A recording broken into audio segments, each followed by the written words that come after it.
Good afternoon friends, welcome to my channel Kuchbi Kahibi. আর আজকে আমরা এখন যাচ্ছি, হঠাৎ করে প্ল্যান হলো আমার আর বন্ধুর যে আমরা যাব হচ্ছে अबे जल्दी बोल, कल सुबह पनवेल निकलना যাব। তো কোনো ট্রেন টিকিট, কোনো আজকের জার্নিটা পুরোপুরি অন্য ধরনের হতে চলেছে। না কোনো ট্রেনের টিকিট আছে, আর না কোনো আপনার করা আছে, কোনো বুকিং করা আছে বা কিছু আছে। তো আমরা এখন যাচ্ছি, ভলভো বাস আসছে আমাদের আসানসোল থেকে। সেই ভলভো বাসে ওই 7:45 সময় আমাদের এই গেটটা দেখতে পাচ্ছেন, এখানে এই গেটটা, এটা হচ্ছে আসানসোল ঢোকার গেট।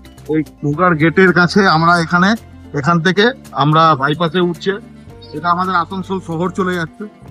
আর এর নিচ দিয়ে আমরা ভলভো চেপে ওই ওভারব্রিজের নিচে এখান থেকে চাপবো, আর চেপে আমরা চলে যাব হচ্ছে শিলিগুড়ি। বাসটা স্লিপার আছে, জার্নিটা একদম ইন্টারেস্টিং হতে চলেছে। না টিকিট কাটা আছে, না বুক করা আছে, না হোটেল ঠিক করা আছে। কালকে শিলিগুড়িতে নেমে ঠিক করবো যে আমরা দার্জিলিং এর কোন অফবিটে যাব। আমাদের বাস এসে হাজির।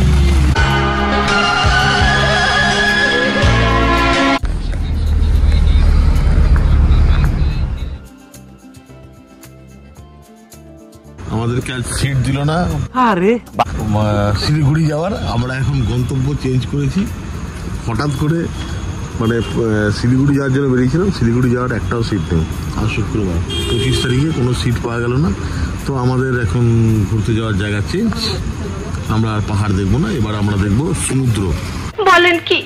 তো সমুদ্রের এখানে যাওয়ার জন্য তার আগে আমাদের SBSTC দুর্গাপুর এখন সিটি সেন্টারে দাঁড়িয়ে আছি। আর দাঁড়িয়ে আমরা এখন বসে দাঁড়িয়ে দেখতে পাচ্ছি, আর বসে আছি এখানে। আমরা খাওয়া দাওয়া করছি, মোমো খেলাম, রোল খেলাম, আরো যা আছে খাওয়া দাওয়া করলাম। ভাই আপনি কাম সেরা ফেলেছেন। আমাদের বাস চলে এসেছে দীঘার বাসের জন্য আমরা এবারে চাপবো। আমাদের বুক করা আছে, বাসটা ভালোই নতুন আছে, এখন দেখা যাক। চলো চাপা যাক। যাচ্ছিলাম শিলিগুড়ি, এখন চলে যাচ্ছি আমরা দীঘা। চেঞ্জ হয়ে গেল বাসের টিকিট না পাওয়ার জন্য। SBSTC ধরেছি 42 আর 46 নম্বর। ডাক্তার বসে গেছে আর আমি বসে আছি এখন। এই হচ্ছে SBSTC বাস, 228 টাকা করে ভাড়া দুর্গাপুর সিটি সেন্টার থেকে আমাদের দিয়েছে। তো আমরা এখন যাচ্ছি দীঘা। ক্যান্সেল হয়ে গেছে আমাদের দার্জিলিং যাওয়া। তো দীঘার ভিডিওটাই আমাদের দেখাচ্ছি, দেখাবো এরপরে। তো সঙ্গে থাকুন।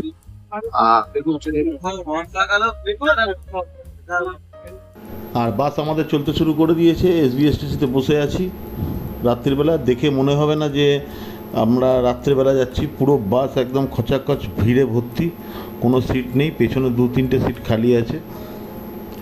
আর রাত্রিবেলা দেখুন আলো নিভিয়ে দিয়েছে বাঁকুড়ার পর থেকে, আর বাস নিজের গতিতে চলতে শুরু করে দিয়েছে। আর এইবার আমরা কাঁথি ঢুকছি, আর কাঁথি পার করে দিয়ে আমরা এবার আস্তে আস্তে দীঘার দিকে যাওয়া স্টার্ট করেছি। এখনও সূর্যের আলো ভালোভাবে ফোটেনি, আর এই দেখুন সূর্যের আলো ফুটতে শুরু করে দিয়েছে। আর এই আমরা দীঘার গেট যেটা আছে, ওই গেটটা আমরা পার করছি। এটা দেখুন দীঘার ঢোকার মুখে, আপনারা যখনই যেখান থেকেই আসেন এই গেটটা পাবেন। এটা পশ্চিমবঙ্গ সরকারের হাতে তৈরি সেই দীঘার গেট। আমরা ঢুকে এবার দীঘার দিকে রওনা হয়ে গেছি। আর 3-4 কিলোমিটার দূরে হবে দীঘা।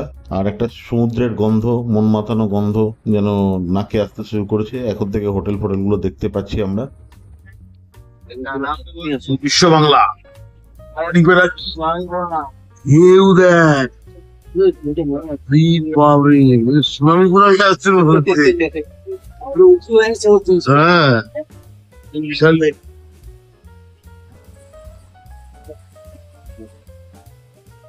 চলে এলাম দীঘা, যাচ্ছি দার্জিলিং। দেখো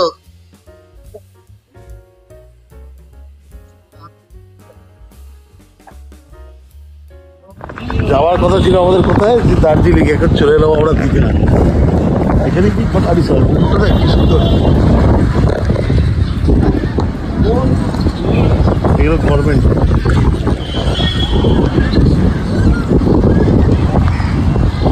আর এসছি এখন, আগে ফার্স্টে আমরা সমুদ্র দর্শন করে নিই, তারপর আমরা ঘর খুঁজবো। এখন তো মনে হয় ঘর পাবো না। আপনার বুদ্ধি ভালো। এখন দেখাচ্ছে সমুদ্রটা দেখো।